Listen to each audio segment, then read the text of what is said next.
And this year's theme is just one word: loop. Okay, here's my idea.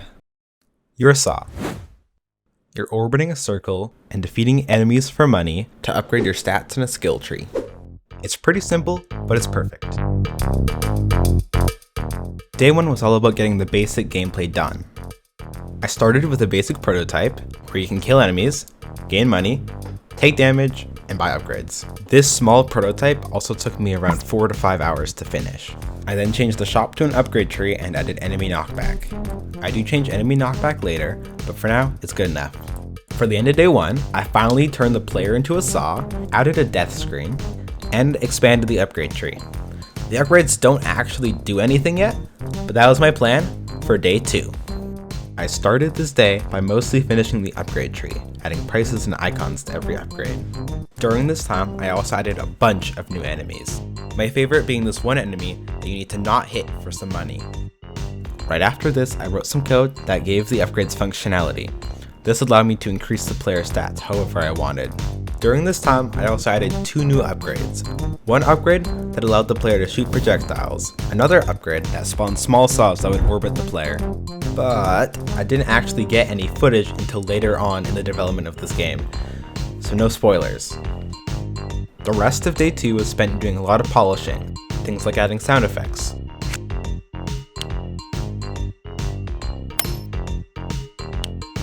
Random animations, particles, a little bit of music my friend made, and finally some post-processing and a nice CRT shader effect. I also added some very subtle particles in the background. By this point, the game was finally taking shape, but that's all for day 2. The first thing I did on day 3 was respray a lot of enemies. Right after this, I spent the next few hours coding for the next big addition, which is events. The way events work is that around every 60 seconds or so, a random event will trigger. There are 3 event types: enemy swarms, difficulty increases, and bosses. And it should be pretty self-explanatory for what every event does. The last things I did on day 3 were add a win screen and a win upgrade, and finally I spent the rest of the day doing a lot of balancing.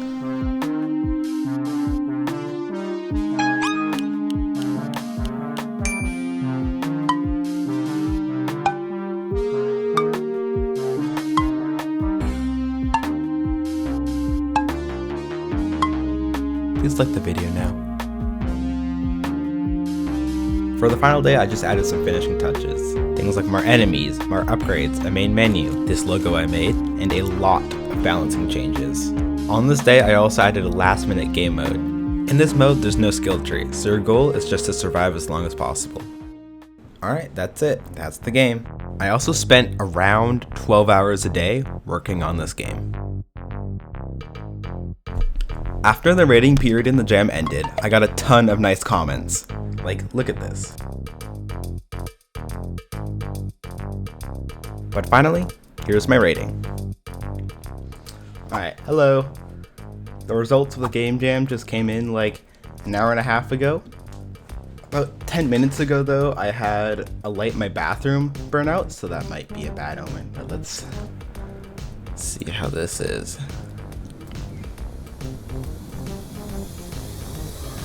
Go here. Ooh, that's pretty good. So the game did way better than I thought it would. My original goal was around top 1,000, but I definitely beat that. Okay, that's it. I just have one final thing, and that's I'm gonna continue to update this game a little bit. I have some ideas, and I've actually already started to work on the next update a little bit, but expect a video in around 3 weeks.